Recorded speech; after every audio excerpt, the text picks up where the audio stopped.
මන්නම් මෙච්චර කාලයට මචන්ලා ඔය දන්සල් ඔක්කොම තියෙන්නේ ලංකාව විතරයි. ඔය දන්සල් දෙන්නේ වෙන රටවල එල්ල ඕවා දන්නේ නැහැ මිනිසුන්ට කියලා.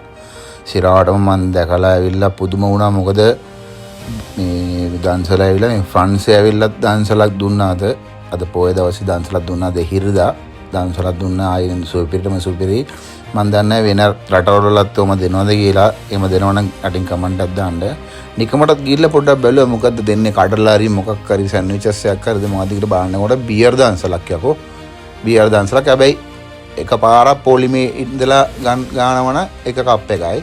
දැන් මම මේක කප් එකක් ගාලා ආයෙ ඉතින් පෙරේත ගමට ඇවිල්ලා ආයෙ යන ගමන් දැන් මොකද මෙතන ඉන්නේ අර මේ කළු පාට ඇඳගෙන ඒ සෙට් එකක් ගන්නවා බීලා ඉවරනන් පස්සේ ඇවිල්ලා ආයෙ ගිහලා ආයෙමත් පිටිපස්සෙන් ඇවිල්ලා පොලිමේ ඉඳලා තව පාරක් ගන්න පුළුවන්. ඉතින් අපිට අර පෙරේත ගමනේ එක කප් එකක් ගාලා ඉතින් මදිනේ. ඉතින් ආයෙ යනවා ඒ පෙරේත ගමට ඇවිල්ලා තව පාරක් මේ තව පාරක් පොලිමෙන් යන්නේ. මොකද මේ වගේ මේ දන්සල් ඇවිල්ලා මේ වෙන රටවල දැන් ජර්මනි ඉතාලිය වල ඉන්නේ යාළුවෝ කවුරු හරි ඔය දෙනවා ඒ මොකක් හරි තිබ්බම මම පුදුම වුණා. උඹලා යටින් කමෙන්ට් එකක් දීපන්ලා. මොකද ආයි නෑ මචං සුපිරි ලොවෙත් නෑ ආදරේ හැමෝටම ජය වේවා.